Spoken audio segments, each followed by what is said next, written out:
இறை இயேசுவில் பிரியமுள்ள மாதா தொலைக்காட்சியின் அனைத்து நிகழ்ச்சிகளையும் ஆவலோடு பார்த்து கொண்டிருக்கிற அன்பு நேயர்கள் அனைவருக்கும் இனிய இரவு வணக்கம். ஒவ்வொரு நாளும் இந்நிகழ்வின் வழியாக நமது நல்வாழ்விற்கு தேவையான பல நல்ல சிந்தனைகளை நாம் தெரிந்து கொண்டிருக்கிறோம். இன்றும் ஓர் அருமையான சிந்தனையைத்தான் நான் உங்களோடு பகிர்ந்து கொள்ள ஆசைப்படுகிறேன். கடவுளால் படைக்கப்பட்ட நம் ஒவ்வொருவருக்கும் ஒவ்வொரு விதமான பிரச்சனைகள் இருக்கின்றன. யாருக்கும் பிரச்சனை இல்லை என்று சொல்லிவிட முடியாது. ஒவ்வொரு நொடியும் நாம் சிறிய அல்லது பெரிய சவால்களை எதிர்கொண்டேதான் இருக்கிறோம். நம்மில் பலருக்கு பிரச்சனைகள் என்ற வார்த்தையை கேட்டாலே பயமாக இருக்கிறது. பிரச்சனையை எதிர்கொள்வதை விடுத்து அதிலிருந்து எப்படி தப்பிக்கலாம் என்று வழி தேடுகிறோம். நம் வாழ்வில் சந்திக்கும் பிரச்சனைகளை எல்லாம் தடைக்கற்களாக பார்க்காமல் அவை ஒவ்வொன்றும் நம்மை செதுக்கும் கருவிகள் என்பதை நம் மனதில் பதிப்போம். நாம் முன்னேறுவதற்கான, கற்றுக்கொள்வதற்கான மற்றும் புதிய வழிகளை கண்டறிவதற்கான மிகப்பெரிய வாய்ப்புகள் நமக்கு ஏற்படும் பிரச்சனைகள் தான் என்பதை நம் மனதில் இருத்துவோம். நம் வாழ்க்கையில் உள்ள பிரச்சனைகள் நமக்கு வலி கொடுக்கலாம், ஆனால் அவைதான் நம்மை வலுப்படுத்துகின்றன என்பதை தெரிந்து கொள்வோம். ஒவ்வொரு தோல்வியும், ஒவ்வொரு சவாலும் நாம் அடுத்த முறை என்ன செய்யக்கூடாது என்பதை நமக்கு கற்றுக் கொடுக்கிறது. பிரச்சனைகள் இல்லை என்றால் மகிழ்ச்சிக்கு மதிப்பு இருக்காது. எனவே கடினமான சவால்களை கடந்து நாம் அடையும் வெற்றிதான் நம் வாழ்வின் மிகப்பெரிய திருப்தி என்பதை உணர்ந்து கொள்வோம். நம் வாழ்க்கையில் பிரச்சனைகள் இல்லை என்றால் நாம் எதையுமே கற்றுக்கொள்ள முடியாது. போராட்டங்கள் தான் நமது வாழ்க்கைக்கு அனுபவத்தையும் ஆழத்தையும் கற்றுக் கொடுக்கின்றன. உண்மையில் சொல்ல போனால் ஒரு பிரச்சனை ஏற்படும் போது அதுவரை நாம் யோசிக்காத ஒரு புதிய தீர்வுக்கான பாதையை அது திறக்கிறது. தண்ணீர் ஓரிடத்தில் தேங்கி நின்று விட்டால் அதன் நாற்றத்தை நம்மால் தாங்கிக் கொள்ள முடியாது. அந்த தண்ணீர் ஓடினால்தான் சுத்தமாக இருக்கும். அதே போல்தான் பிரச்சனைகள் தேங்கி கிடக்கும் நம் சிந்தனையை ஓட வைக்கின்றன. நமது பிரச்சனைக்கான மாற்று வழிகளை யோசிக்கும் திறனும் நமக்கு கிடைக்கின்றது. நாம் சந்திக்கும் ஒவ்வொரு சவாலும் அடுத்து வரும் பெரிய சவாலை எதிர்கொள்ளும் துணிவை நமக்கு தருகிறது. பிரச்சனைகள் என்பது வாழ்க்கை நமக்கு அளிக்கும் தொடர்ச்சியான பயிற்சி என்பதை உணர்ந்து கொண்டு எதிர்பாராத நெருக்கடிகள் வரும்போது நிலை குலைந்து போகாமல் உறுதியாக நிற்க நம்மை பயிற்றுவிப்போம். மிக உயர்ந்த மலைச்சிகரம் ஒன்றின் ஓரத்தில் பறவையின் சிறகு ஒன்று கிடந்தது. அது ஒரு பெரிய கழுகின் இறகாக இருக்க வேண்டும். அந்த சிறகு எப்போதும் தன்னை சுற்றியுள்ள மலையை பார்த்து பொறாமைப்பட்டது. ஆகா, இந்த மலை எவ்வளவு நிம்மதியாக இருக்கிறது, எந்த அசைவும் இல்லை, சலனமும் இல்லை, பிரச்சனைகள் இல்லாத அமைதியான வாழ்க்கை என்று நினைத்தது. மலை அசையாமல் உறுதியாக நிற்பதை கண்ட சிறகு தானும் அப்படியே இருக்க ஆசைப்பட்டது. அப்போது பலத்த காற்று வீசத் தொடங்கியது. சிறகு காற்றில் அசைந்து மலையின் பிடியிலிருந்து விடுபட்டு கீழே விழ ஆரம்பித்தது. சிறகு கத்தத் தொடங்கியது. ஐயோ, விழுகிறேன், நான் இந்த காற்றை வெறுக்கிறேன், நான் மலை போல் அமைதியாக ஓரிடத்தில் இருக்க விரும்புகிறேன், இந்த பிரச்சனையான காற்று என் அமைதியை சிதைக்கிறது என்றது. சிறகின் ஓலத்தை கேட்ட மலை மெல்லிய குரலில், சிறகே, உனக்கு அமைதி என்பது அசையாமல் இருப்பது என்று தோன்றுகிறதா? இந்த சலனமற்ற தன்மைதான் எனக்கு சாபம் என்றது. சிறகு ஆச்சரியத்துடன், என்ன சொல்கிறீர்கள்? நீங்கள் உறுதியாக இருக்கிறீர்கள், பிரச்சனைகள் உங்களை அசைக்க முடிவதில்லை என்று சொன்னது. மலை பெருமூச்சு விட்டது. அன்புள்ள சிறகே, உன்னை நீராக, காற்றாக, வெயிலாக, பனியாக எல்லா திசைகளிலிருந்தும் தாக்கிச் சிதைக்கும் பல சவால்களை நானும் தான் சந்திக்கிறேன். நான் அசையாமல் இருப்பதால் இந்த சவால்களை என்னால் எதிர்கொள்ள முடியாது. என்னால் ஓட முடியாது, மறைந்து கொள்ள முடியாது. மலை மேலும் கூறியது, நீ வெறுக்கும் இந்த காற்று இருக்கிறதே, அது உனக்கு ஒரு சவால் அல்ல, ஒரு வாய்ப்பு. நீ சிறகாக இருப்பதால் இந்த காற்று வீசும்போது நீ மேலே பறக்க முடியும். ஆனால் என்னால் அப்படி செய்ய முடியாது. நான் அசையாமல் ஒவ்வொரு தாக்குதலையும் ஏற்று என்னுடைய உறுதியையும் வலிமையையும் நான் நிரூபித்துக் கொண்டே இருக்க வேண்டும் என்றது. மலையின் வார்த்தைகளை கேட்ட சிறகுக்கு உண்மை புரிந்தது. நாமும் பிரச்சனைகளை கண்டு பயப்படாமல் அதனை எதிர்கொள்ளும் துணிவை பெறுவோம். இன்றைய தினத்தை எடுத்துக்கொள்வோம். இந்த நாள் முழுவதும் நாம் நமது பிரச்சனைகளுக்கு நல்லதொரு முடிவை கண்டு வாழ்ந்தோமா என்று யோசித்து பார்ப்போம். மேலும் இந்த நாளில் நமது செயல்பாடுகள் எப்படிப்பட்டதாக இருந்தது என்று நம்மையே நாம் கேட்டு பார்ப்போம்.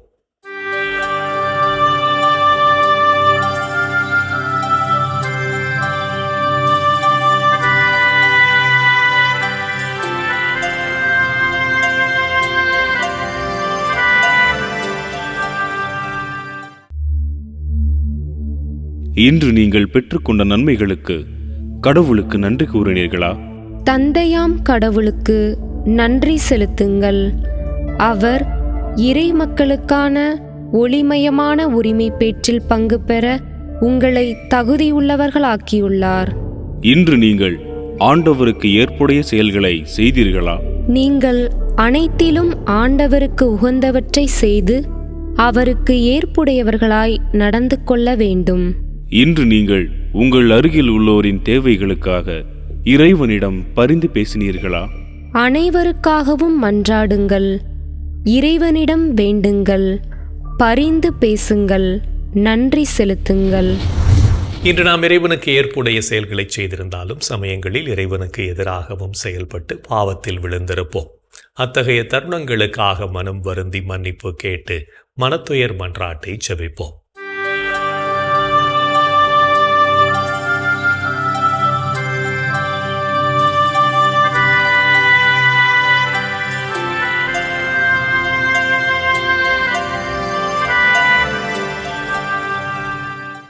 எல்லாம் வல்ல இறைவனிடமும் சகோதர சகோதரிகளே உங்களிடமும் நான் பாவி என ஏற்றுக்கொள்கிறேன். ஏனெனில் என் சிந்தனையாலும் சொல்லாலும் செயலாலும் கடமையில் தவறியதாலும் பாவங்கள் பல செய்தேன். என் பாவமே, என் பாவமே, என் பெரும் பாவமே. ஆகையால் எப்போதும் கன்னியான புனித மரியாவையும் வானதூதர் புனிதர் அனைவரையும் சகோதர சகோதரிகளே உங்களையும் நம் இறைவனாகிய ஆண்டவரிடம் எனக்காக வேண்டிக்கொள்ள மன்றாடுகிறேன். ஆமேன். மனத்துயர் மன்றாட்டை ஜெபித்ததன் வழியாக இறைவனிடமிருந்து மன்னிப்பை பெற்றிருப்போம் என்ற நம்பிக்கையோடு இறை வேண்டலில் இணைவோம்.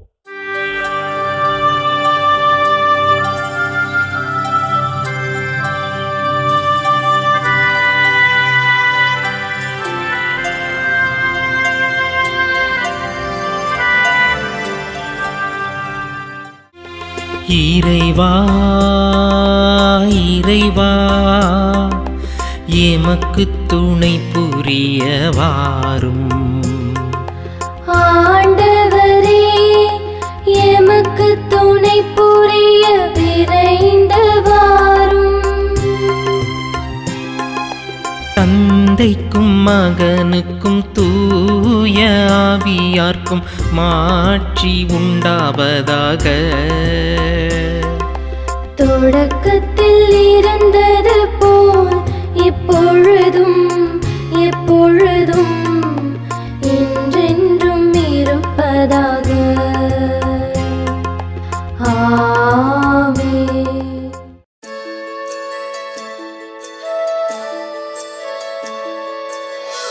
போயது பொழுது புகுந்தது இரவு, தூயனை உனது பொன்னடி தொழுதோ. நேயமையெல்லாம் ஏதமும் நீக்கி நீயமையாண்டு காத்தருளையா. கனவுகள் துயில் வழி காணுதல் வேண்டாம், கனவிருள் பூதமும் கண்ணுரல் வேண்டாம்.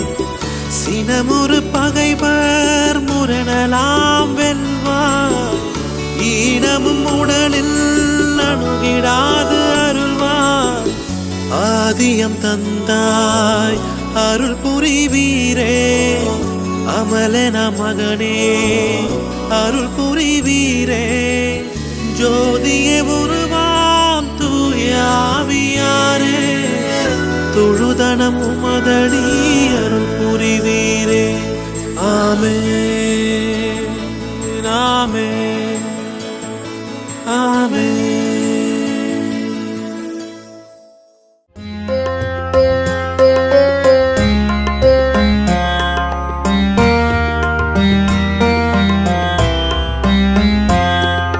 என்னிடம் இருந்து உமது முகத்தை மறைத்துக் கொள்ளாதேயும்,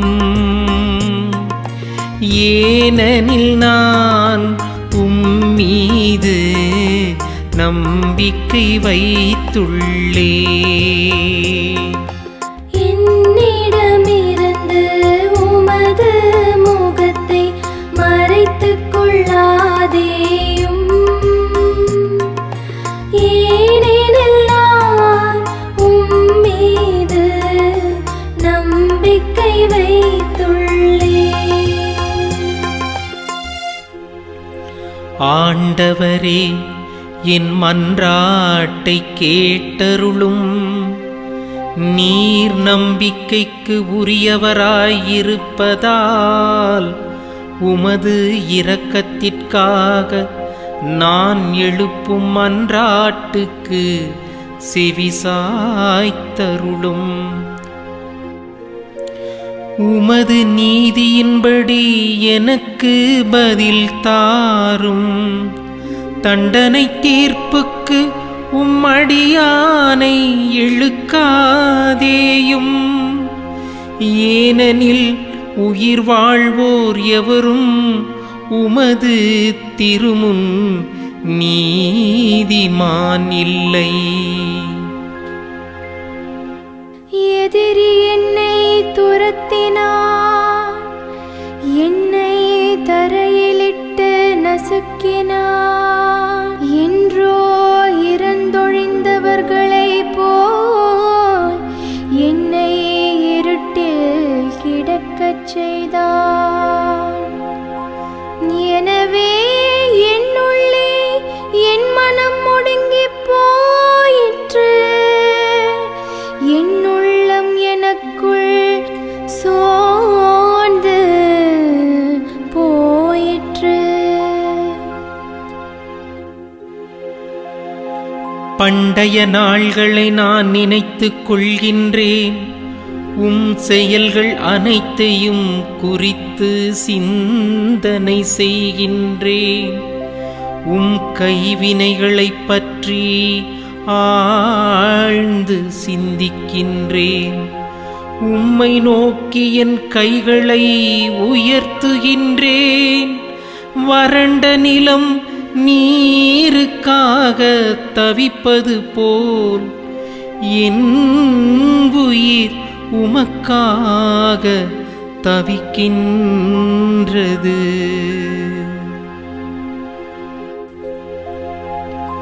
ஆண்டவரே, விரைவாக எனக்கு செவிசாய்த்தருளும், ஏனெனில் என் உள்ளம் உடைந்து விட்டது. என்னிடமிருந்து உம்முகத்தை மறைத்துக் கொள்ளாதேயும், இல்லையெனில் படுகொலி செல்வோருள் ஒருவராகிவிடுவேன். தந்தைக்கும் மகனுக்கும் தூய ஆவியார்க்கும் மாட்சி உண்டாவதாக. தொடக்கத்தில் இருந்தது போல் இப்பொழுதும் எப்பொழுதும் என்றென்றும் இருப்பதாக. ஆமென். என்னிடம் இருந்து உமது முகத்தை மறைத்துக் கொள்ளாதேயும், ஏனெனில் நான் உம்மீது நம்பிக்கை வைத்துள்ளே. என்னிடமிருந்து உமது முகத்தை மறைத்துக் கொள்ளாதேயும். ஏனெனில் நான் உம்மீது நம்பிக்கை வைத்துள்ளேன். இறைவனின் உடனிருப்பு இந்த இரவு பொழுதிலும் நம்மை பாதுகாத்து வழிநடத்தும் என்ற நம்பிக்கையை இறை வேண்டலின் வழியாக பெற்றுக்கொண்ட நாம் இப்போது நாளைய வாசகங்களுக்கு செவிமடுப்போம்.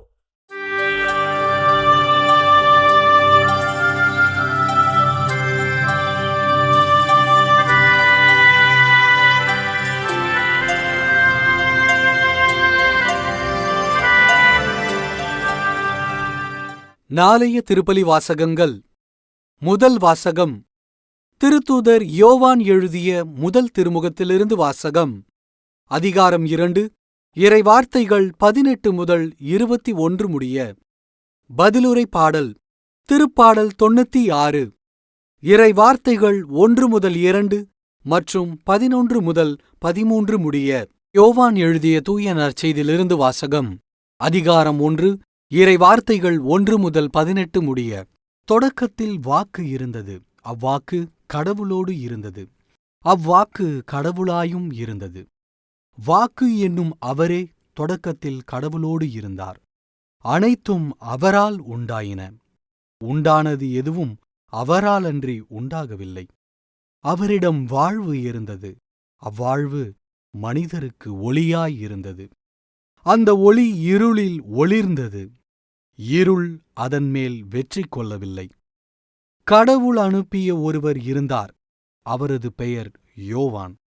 அவர் சான்று பகருமாறு வந்தார். அனைவரும் தம் வழியாக நம்புமாறு அவர் ஒளியை குறித்து சான்று பகர்ந்தார். அவர் அந்த ஒளி அல்லர், மாறாக ஒளியை குறித்து சான்று பகர வந்தவர். அனைத்து மனிதரையும் ஒளிர்விக்கும் உண்மையான ஒளி உலகிற்கு வந்து கொண்டிருந்தது. ஒளியான அவர் உலகில் இருந்தார். உலகு அவரால்தான் உண்டானது, ஆனால் உலகு அவரை அறிந்து கொள்ளவில்லை. அவர் தமக்குரியவர்களிடம் வந்தார், அவருக்குரியவர்களோ அவரை ஏற்றுக்கொள்ளவில்லை.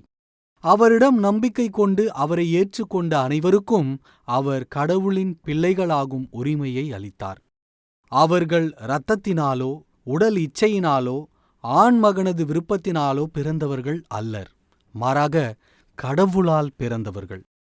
வாக்கு மனிதரானார், நம்மிடையே குடிகொண்டார். அவரது மாட்சியை நாங்கள் கண்டோம். அருளும் உண்மையும் நிறைந்து விளங்கிய அவர் தந்தையின் ஒரே மகன் என்னும் நிலையில் இம்மாட்சியை பெற்றிருந்தார். யோவான் அவரை குறித்து, எனக்கு பின்வரும் இவர் என்னைவிட முன்னிடம் பெற்றவர், ஏனெனில் எனக்கு முன்பே இருந்தார் என்று நான் இவரைப் பற்றியே சொன்னேன் என்று உரத்த குரலில் சான்று பகர்ந்தார். இவரது நிறைவிலிருந்து நாம் யாவரும் அருளுக்கு மேல் அருள் பெற்றுள்ளோம். திருச்சட்டம் மோசே வழியாக கொடுக்கப்பட்டது. அருளும் உண்மையும் இயேசு கிறிஸ்து வழியாய் வெளிப்பட்டன. கடவுளை யாரும் என்றுமே கண்டதில்லை. தந்தையின் நெஞ்சத்திற்கு நெருக்கமானவரும் கடவுள் தன்மை கொண்டவருமான ஒரே மகனே அவரை வெளிப்படுத்தியுள்ளார். ஆண்டவரின் அருள்வாக்கு. கிறிஸ்துவே உமக்கு புகழ். ஆண்டவரே, உம் கையில் என் உயிரை ஒப்படைக்கின்றே. ஆண்டவரே, உம் கையில் என் உயிரை ஒப்படைக்கின்றேன். உண்மையின் ஆண்டவராகிய கடவுளே, எம்மை மீட்டவர் நீரே. ஆண்டவரே, உம் கையில் என் உயிரை ஒப்படைக்கின்றேன். தந்தைக்கும் மகனுக்கும் தூய ஆவியார்க்கும் மாட்சி உண்டாவதாக. ஆண்டவரே, உம் கையில் என் உயிரை ஒப்படைக்கின்றேன். ஒவ்வொருவரும் கடவுளுக்கு ஏற்புடையவர்களாக வாழவும் இறையாட்சி பணியை இனிதே ஆற்றிடவும் அழைப்பு விடுக்கும் இயேசுவின் குரலுக்கு செவிமடுத்து வாழ்வோம் என்ற சிந்தனையோடு சிமியோன் பாடலில் இணைவோம்.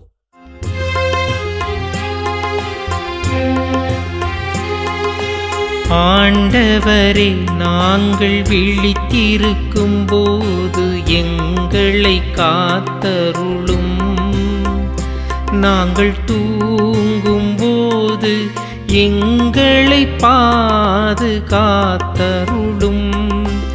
இதனால் கிறிஸ்துவோடு விழித்திருந்து அவரோடு அமைதியில் இளைப்பாறுவோம்.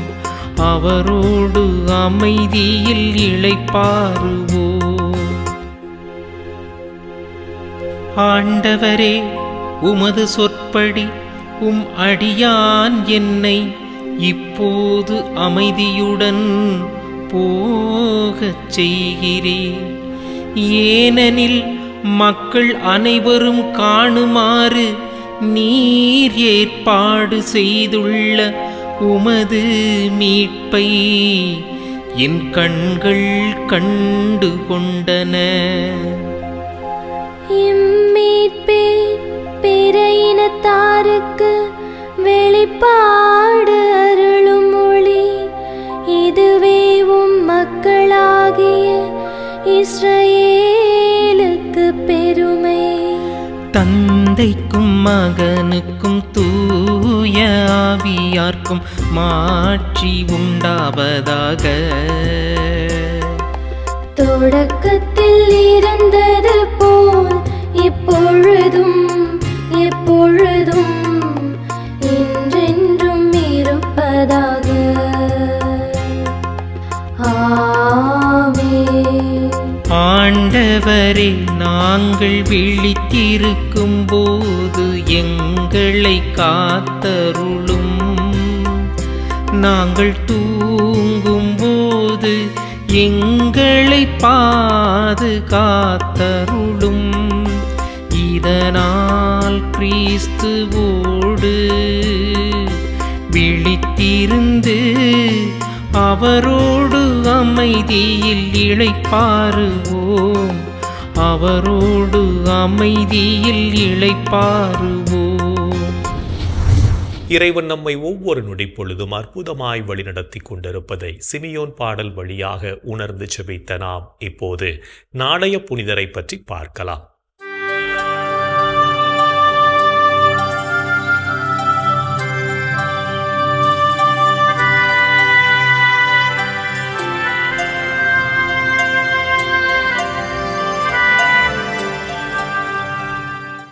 டிசம்பர் 31. புனித முதலாம் சில்வஸ்டர். ரோமையில் வாழ்ந்த ரூஃபினுஸ் ஜஸ்தா பெற்றோருக்கு மகனாக பிறந்தார் சில்வஸ்டர். சிறுவயது முதல் ஞானத்திலும் அறிவிலும் சிறந்து விளங்கிய சில்வஸ்டர் ஆயர் மார்செல்லினூஸின் திருக்கரங்களால் குருவாக அருட்பொழிவு பெற்றார். கிறிஸ்தவர்களின் உரிமைகளுக்காக கிபி 312ஆம் ஆண்டு பேரரசர்களான கான்ஸ்டன்டைன், கலேரியூஸ் மற்றும் லிசினியுசுடன் பேசிய இவர் ஆலயங்கள் கட்டி எழுப்பவும் வழிபாடுகள் நிறைவேற்றவும் மிலான் சாசனம் என்ற பெயரில் உரிமை பெற்றார். இவரது காலத்தில் திருச்சபையினை ஆட்சி செய்த திருத்தந்தை மில்சியாடிஸ் கிபி 314ஆம் ஆண்டு விண்ணகமடைய சில்வஸ்டர் திருச்சபையின் 33வது திருத்தந்தையாக தேர்ந்தெடுக்கப்பட்டார். கிபி 330ஆம் ஆண்டு பேரரசர் கான்ஸ்டன்டைன் தனது லாத்திரன் அரண்மனையினை திருச்சபைக்கு பரிசளிக்க திருத்தந்தை சில்வஸ்டர் அரண்மனையின் ஒரு பகுதியினை லாத்திரன் பேராலயமாகவும் மறுபகுதியினை திருத்தந்தையின் வசிப்பிடமாகவும் மாற்றி அமைத்தார். இறை தந்தையும் இயேசு கிறிஸ்துவும் ஒரே இறையியல்பு கொண்டவர்கள் இல்லை, மாறாக ஒத்த இறையியல்பு கொண்டவர்கள் என்ற ஆரியுசின் தப்பறையினை கடுமையாக கண்டித்த இவர் ரோமை திருச்சபையினை மறுசீரமைப்பு செய்து வழிநடத்தினார். ஆண்டவர் இயேசு மெய்யங்கடவுளினின்று மெய்யங்கடவுளாக ஜெனித்தவர், உண்டாக்கப்பட்டவர் அல்லர். தந்தையோடு ஒரே பொருளானவர் என்று அறிக்கையிட்டு திருச்சபையில் சீர்திருத்தங்களை ஏற்படுத்திய திருத்தந்தை சில்வெஸ்டர் கிபி 335 விண்ணகமடைந்தார். கத்தோலிக்க திருச்சபையின் 33வது திருத்தந்தையாக தனது பணிகளை செவ்வனே செய்து மக்களை இறை விசுவாசத்தில் உறுதிப்படுத்திய திருத்தந்தை சில்வெஸ்டரை திரு அவை புனிதராக உயர்த்தியது.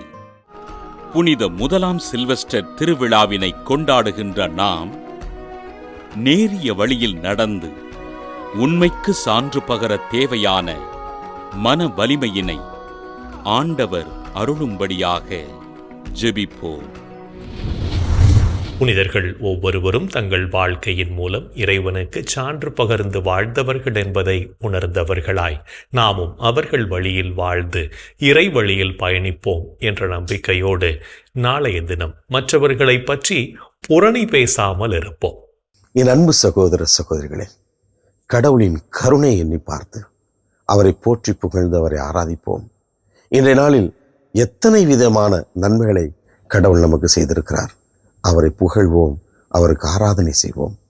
அன்பர்களே, இன்றைய தினத்திலே புலம்பெயர்ந்து வாழ்கின்ற நம் சகோதர சகோதரிகளுக்காய் நாம் உருக்கத்தோடு செபிப்போம்.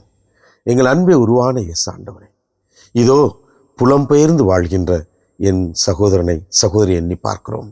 தாய் நாட்டை விட்டு, தாய் மண்ணை விட்டு பலவிதமான காரணங்களுக்காக வாழ்க்கையை தேடி, வளங்களை தேடி, உறவுகளை தேடி, ஏன் விடுதலையை தேடி வாழ்ந்து கொண்டிருக்கின்ற எம் புலம்பெயர்ந்த தமிழ் இனத்திற்காக, எம் சகோதரனுக்காக, சகோதரிகளுக்காக செபிக்கிறோம். ஆண்டவரே, எகிப்து மண்ணிலே அடிமைகளாய் கிடந்த உம் மக்களை நீர் தேடிச் சென்று அவர்களுக்கு விடுதலையை நீர் கொடுத்தீரே. ஆம் ஆண்டவரே, எம் சகோதரனுக்காக, சகோதரிக்காக, தன் தாய் நாட்டை இழந்து வாழ்கின்ற இவர்களுக்காய் நீர் விடுதலை நீர் பெற்றுத்தர வேண்டும் என்று உம்மை கெஞ்சி கேட்கிறோம். அவர்களை ஆசீர்வதித்தருளும். அவர்கள் வாழ்கின்ற நாட்டிலே, அந்த பகுதியில் இருக்கின்ற அந்த நாட்டை சார்ந்த ஒவ்வொருவரையும் நீர் ஆசீர்வதியும். இந்த பிள்ளைகளுக்கு நீர் ஆதரவாய் இரும். நீர் இந்த பிள்ளைகளை ஒவ்வொரு நாளும் ஆதரிக்க வேண்டும் என்று சொல்லி உம்மை கெஞ்சி கேட்கிறோம். எங்கள் அன்பு அன்னையே, புலம்பெயர்ந்து வாழ்கின்ற என் சகோதர சகோதரிகளுக்காய் பரிந்து பேசும்படியாய் உம்மை கெஞ்சி கேட்கிறோம். அம்மா, இந்த ஜெபங்களை எல்லாம் எங்கள் ஆண்டவராகி இயேசுவே உமது வல்லமையான திருநாமத்தின் வழியாய் உம்மை கெஞ்சி மன்றாடுகிறோம். ஆமென். என்று வாழும் உயிருள்ள இறைவன் தந்தை, மகன், தூய ஆவியார் நம் அனைவரையும் நிறைவாக ஆசீர்வதிப்பாராக. ஆமென். இந்த ஜெபத்தின் வழியாக இறை அருளும் ஆசியும் நம் மீது நிறைவாக பொழியப்பட்டிருப்பதை உணர்ந்திருப்போம்.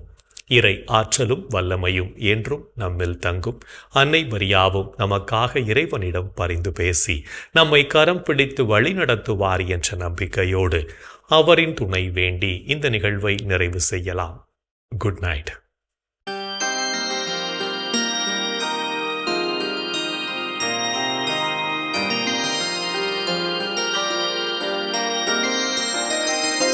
வாழ்க அரசியே, தயை மிகு அன்னையே, வாழ்வே இனிமையே, தஞ்சமே வாழ்க.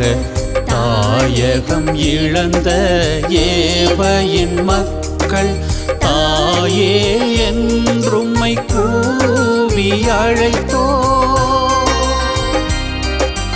கண்ணீர் கனவாய் நின்றும்மை நோக்கி கதறியே அழுதோம், பெருமூச்செறிந்தோம். ஆதலால் எமக்காய் பரிந்துரைப்பவரே, அன்புடன் எம்மை கடைக்கண் பாரே. உம் திருவயிற்றின் கனியாம் இயேசு கிறிஸ்துவை இம்மை வாழ்வின் இறுதியில் காட்டுவிற் கருணையின் உருவே தாய்மையின் கனிவே இனிமையின் அன்னை மரியா போற்றி.